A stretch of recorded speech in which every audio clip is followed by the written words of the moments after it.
সর্বনাশা।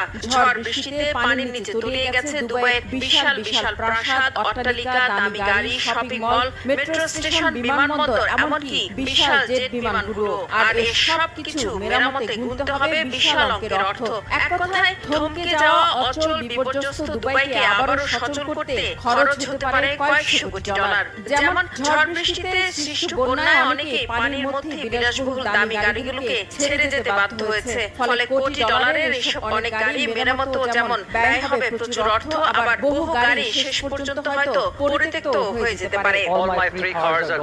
আমার 3টি গাড়ি চলে গেছে। আমি একজন বাইকার, তাই আমি আমার হার্লে ডেভিডসনকে বাড়ির ভিতরে রাখি। সেটাও সম্ভবত প্রায় 1 ফুট পানির নিচে তলিয়ে গেছে। ঘরের সব আসবাবপত্র নষ্ট হয়ে গেছে, নিচের সমস্ত ইলেকট্রনিক্স শেষ হয়ে গেছে। আমরা যতটা সম্ভব উপরের তলায় সরিয়ে নিয়েছি, কিন্তু সামনের উঠোন, পিছনের উঠোন সম্পূর্ণ